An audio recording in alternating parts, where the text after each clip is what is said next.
ढोल गंवार शूद्र पशु नारी, सकल ताड़ना के अधिकारी। परम पूज्य परम श्रद्धेय स्वामी राम सुखदास जी कहते हैं, किसी ग्रंथ में लिखी हुई बात पर विचार करना हो तो पहले उस ग्रंथ को देखें। जिस प्रसंग में वो बात आई हो उसे पढ़ें और समझें। एक बार मेरा एक कॉलेज में जाने का काम पड़ा तो अपने स्वभाववश मैंने कहा कि बोलो क्या सुनाऊं। तब एक पढ़ी लिखी महिला ने आकर कहा कि गोस्वामी जी ने नारी जाति की बड़ी निंदा की है और कहा है, ढोल गंवार शूद्र पशु नारी, सकल ताड़ना के अधिकारी। मैंने पूछा कि यह चौपाई कहाँ लिखी है, तो उसने कहा कि रामायण में लिखी है।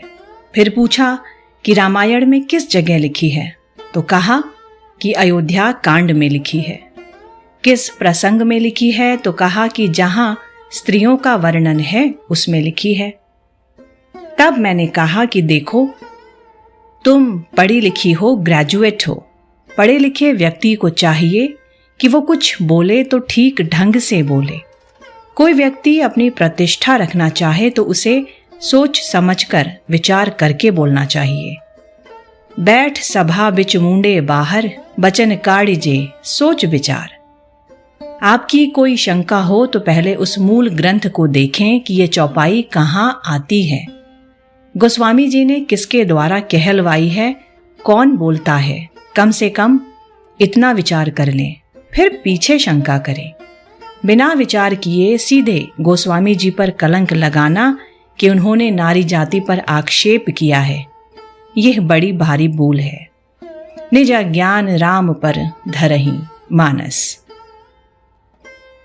यदि पुरुष जाति स्त्री जाति पर आक्षेप करे अथवा स्त्री जाति पुरुष जाति पर आक्षेप करे तो वे दोनों ही बेईमान हैं। अपनी जाति को बढ़िया बताना और दूसरे की जाति को खराब बताना मनुष्यता तो नहीं। गोस्वामी जी सीता जी के चरणों की वंदना करते हैं।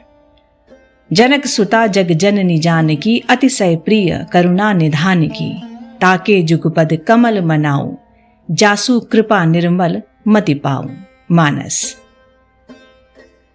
वे स्त्री जाति की निंदा कैसे कर सकते हैं? भला आदमी दूसरे की निंदा नहीं कर सकता, बल्कि अपनी निंदा कर सकता है कि भाई हम तो ऐसे ही हैं। पार्वती जी शंकर जी से कहती हैं, जासु भवनु सुरतरु तर होई, सही की दरिद्र जनित दुख सोई। शशि भूषण अस हृदय विचारी, हरहु नाथ मम मति भ्रम भारी। पार्वती जी के शब्दों में कितनी विनम्रता है। उन्होंने अपने को ऊंचा नहीं बताया। भला आदमी कभी अपने आप को ऊंचा और दूसरे को नीचा नहीं बताएगा। यदि ब्राह्मण भला हो तो वो कभी क्षत्रिय वैश्य शूद्र पर आक्षेप नहीं करेगा। यदि शूद्र भला आदमी हो तो वो कभी ब्राह्मण पर आक्षेप नहीं करेगा। आज जो दूसरों पर आक्षेप करते हैं, ब्राह्मणों पर आक्षेप करते हैं, साधुओं पर आक्षेप करते हैं, वे स्वयं कैसे आदमी हैं आप विचार करें।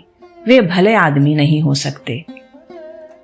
व्यक्तियों में सभी तरह के व्यक्ति होते हैं। स्त्रियों में सीता जी भी है, शूर्पणखा भी है, पुरुषों में श्री राम भी है और रावण भी। ग्रंथों में सब तरह की बातें आती हैं, पर वे शिक्षा के लिए आती हैं, आक्षेप के लिए नहीं। उनकी शिक्षा है रामादेविद वर्तितव्यम न तू रावणादिवत, अर्थात बर्ताव करना हो तो श्री राम आदि की तरह करो, रावण की तरह नहीं। श्री रामचरितमानस के सुंदर कांड में आता है, ध्यान पूर्वक सुनने और समझने की आवश्यकता है। सभय सिंधु गही पद प्रभु केरे, क्षमहु नाथ सब अवगुण मेरे। गगन समीर अनल जल धरनी, इन्ह कही नाथ सहज जड़ करनी। तब प्रेरित माया उपजाए, सृष्टि हेतु सब ग्रंथनी गाए। प्रभु आयसु जेहि कह जस अहै, सोते ही भांति रहे सुख लहै। प्रभु भल कीन्ह मोहि सिख दिनहि, मर जादा पुनि तुमरी कीनी। ढोल गंवार शूद्र पशु नारी, सकल ताड़ना के अधिकारी। दरअसल यह बात समुद्र कह रहा है। समुद्र मनुष्य रूप से भगवान राम के सामने आता है और एक क्षमा याचना करते हुए कहता है। वो कहता है कि नाथ, आकाश, वायु, अग्नि, जल और पृथ्वी ये पांचों ही जड़ हैं। जल होने से मैं भी जड़ स्वभाव वाला ही हूं। सृष्टि के लिए आपने ही इन पांचों को उत्पन्न किया। जिसके लिए जैसी आज्ञा दी गई वह उसी के अनुसार अपनी मर्यादा में रहने से सुख पाता है। प्रभु ने अच्छा किया जो मुझे शिक्षा दी, परंतु मर्यादा भी आपकी ही बनाई हुई है। ढोल, गंवार, शूद्र, पशु और नारी ये सब ताड़ना अर्थात शिक्षा के अधिकारी हैं। समुद्र कहता है, मर्यादा पुनि तुम्हारी कीन्ही, अर्थात जिस मर्यादा में हम रहते हैं वो आपकी ही बनाई हुई है, अतः इसमें हमारा दोष कहाँ हुआ? दोष तो आपका ही हुआ। फिर कहा कि ढोल, गंवार, शूद्र, पशु, नारी सकल ताड़ना के अधिकारी। अब ताड़ना शब्द पर विचार करना है कि इसका अर्थ है क्या। समुद्र ने जो कहा कि प्रभु भल कीन्ह मोहि सिख दीन्ही, अर्थात प्रभु ने अच्छा किया कि मुझे सीख दिया, शिक्षा दी, तो इस प्रसंग से पता चलता है कि ताड़ना नाम शिक्षा का है। चाणक्य नीति में भी आया है कि यदि बालक को 5वें वर्ष से मारने लगे तो वह बेचारा 10 वर्ष पूरा होने से पहले ही मर जाएगा। अतः ताड़ना शब्द का अर्थ मारना नहीं है, प्रत्युत शिक्षा देना है। इसमें एक मार्मिक बात है कि ढोल, गंवार, शूद्र, पशु और नारी ये सब शिक्षा के अधिकारी हैं। अतः यदि इन्हें ठीक शिक्षा नहीं मिलती तो दोष इनका नहीं होता, बल्कि शिक्षा देने वाले का होता है। ढोल ठीक तरह से ना बोले तो ढोल का दोष नहीं, बजाने वाले का दोष है। गंवार ठीक नहीं है तो वह जिसके पास रहा है उस शिक्षक का दोष है। शूद्र ठीक नहीं है तो ब्राह्मण, क्षत्रिय और वैश्यों का दोष है। पशु ठीक नहीं तो उसे शिक्षा देने वाले का दोष है। बैल, घोड़ा, ऊंट आदि को शिक्षित करते हुए उनमें कोई दोष आ जाए, कोई खराबी आ जाए तो वह उम्र भर ठीक नहीं हो पाता। ऐसे ही स्त्री ठीक नहीं है तो उसके माता पिता का, उसके पति का दोष है। तात्पर्य यह है कि ये सब शिक्षा के अधिकारी हैं। अधिकारी को शिक्षा ना मिले तो शिक्षा देने वाले का दोष है। मैंने समाज में देखा है कि कोई लड़की विवाह होने पर ससुराल में आती है और उसे ठीक तरह से काम करना नहीं आता तो कहते हैं कि इसे इसकी माँ ने सिखाया ही नहीं। काम तो लड़की ना करे पर बदनामी होती है उसकी माँ की, अतः दोष माँ का हुआ, लड़की का क्या दोष। अतः ढोल, गंवार, शूद्र, पशु, नारी ये सब शिक्षा के अधिकारी हैं। अब इन्हें शिक्षा ना मिले तो इनका दोष कैसे हुआ? परंतु ये इस बात को ना समझने वाले बुद्धिहीन लोग कहते हैं कि इस चौपाई में नारी जाति की निंदा की गई है। अतः इसमें नारी शब्द को हटा दो और लिख दो ढोल, गंवार, शूद्र, पशुचारी सकल ताड़ना के अधिकारी। बुद्धि तो खुद में नहीं है, दोष दूसरे पर धरते हैं। यदि नारी की जगह चारी शब्द ले लें तो फिर सकल शब्द गलत हो जाएगा। जो बात हमारे मन के अनुकूल ना हो उसे पुस्तक में बदल दो, उसे काटकर दूसरी बात लिख दो। यह बहुत अपराध की बात है। ये गोस्वामी जी महाराज की वाणी की हत्या करना है। बारीकी से देखा जाए तो वाणी की हत्या मनुष्य की हत्या से भी अधिक बड़ा पाप है। जो बात समझ में ना आए उसे गलत बताना बुद्धि का अजीर्ण है। बात पसंद ना आए तो पुस्तक को बदल दो, गुरु पसंद ना आए तो गुरु को बदल दो। यदि ऐसी बात रहेगी तो फिर आप शिक्षा लेंगे किससे, समझदार बनेंगे कैसे? आपको तो उनके अनुकूल बनना है, ना कि उन्हें बदलना है।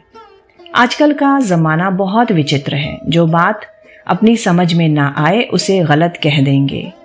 थोड़ी सी कृपा करें, कम से कम उस बात को समझने की चेष्टा तो करें। परंतु बुद्धि का अजीर्ण हो गया। अपने में इतनी बुद्धि मान ली गई कि अब उसमें खाली जगह रही ही नहीं।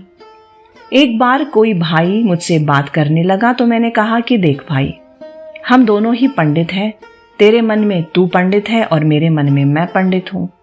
तेरी बात मैं नहीं सुनता और मेरी बात तू नहीं सुनेगा। ना तुझे मुझसे सीखना है और ना मुझे तुझसे सीखना है। दो पत्थर आपस में टकराएंगे तो भीतर से चिंगारी ही तो निकलेगी। दो पंडित आपस में लड़ेंगे तो क्या इसमें कोई शांति मिलेगी? कोई तो शिष्य होना चाहिए, कोई तो नम्र होना चाहिए। घड़ा कुछ तो खाली होना चाहिए। भरे हुए घड़े में और कैसे भरा जाएगा भला? कुछ जगह खाली होगी तो कुछ न कुछ बात मिलेगी। ताड़ना शब्द का अर्थ है शिक्षा। समुद्र ने कहा है, प्रभु भल कीन्ह मोहि सीख दीन्हि। ये नहीं कहा कि मोहि ताड़ना दीन्हि। ताड़ना का अर्थ मारना कैसे हुआ? जो प्रसंग चल रहा है उसके अनुसार ही तो अर्थ होगा। बात शिक्षा की है, मारने की है ही नहीं। ढोल गंवार आदि खराब हैं तो उनके शिक्षक का दोष है, उनका खुद का नहीं। श्रोता कहता है, ये तो फिर उनकी प्रशंसा हुई। स्वामी जी कहते हैं, हाँ प्रशंसा हुई। उनमें कोई दोष आए तो वो उनका नहीं है, शिक्षकों का है। बात तो ये है, पर दोष देते हैं कि गोस्वामी जी ने नारी जाति की निंदा कर दी, कृपा करो अन्नदाता। थोड़ा सा समझो कि किस प्रसंग में कौन सी बात आई है, कही किसने है। कहने वाला अपनी नम्रता प्रकट कर सकता है, वह दोषारोपण करके दूसरे को नीचा कैसे दिखा सकता है? समुद्र नम्रता पूर्वक कहता है कि आपने अच्छा किया कि मुझे शिक्षा दे दी। हम तो शिक्षा के अधिकारी हैं। ठीक तरह से शिक्षा देने को ही ताड़ना कहते हैं। इसलिए कहा है, लाल नाद बहवो दोषास्ताड नाद बहवो गुणाः तस्मात् पुत्रम च शिष्यम च ताड़येत न तु लालयेत। माँ के पास रहता हुआ बालक इतना नहीं सुधरता जितना पिता के पास रहता हुआ सुधरता है। पिता के पास रहता हुआ इतना नहीं सुधरता जितना अध्यापक के पास रहने से सुधरता है, और अध्यापक के पास इतना नहीं सुधरता जितना कि संत महात्माओं के पास रहता हुआ सुधरता है। तात्पर्य यह है कि बालक पर जितना अधिक मोह होगा उतना ही उसका पतन होगा। माँ के पास में रहने वाला बालक प्रायः सुधर नहीं सकता, क्योंकि माँ का बालक पर अधिक मोह होता है, दया होती है। जो बालक को मूर्ख बना दे, जिससे बालक का अहित हो, वो दया कैसी? दया तो वह है जिससे बालक विज्ञ बने, श्रेष्ठ बने। पिता का मोह कम होता है और पिता से भी अध्यापक का मोह कम होता है। संत महात्मा निर्मोह होते हैं तो उनके पास रहने से बालक विलक्षण हो जाता है। गोस्वामी जी महाराज बचपन में संत नरहरि जी के आश्रम में महाराज के पास रहे थे। वे कहते हैं कि बचपन में मैंने सूकर क्षेत्र में गुरु से रामचरित सुना, पर उस समय मैं बालक था, मुझे चेत नहीं था, इसलिए मैं उस कथा को समझा ही नहीं। परंतु ऐसा होने पर भी वे कितने ऊंचे दर्जे के संत हुए और उन्होंने रामचरित को कितना समझ लिया।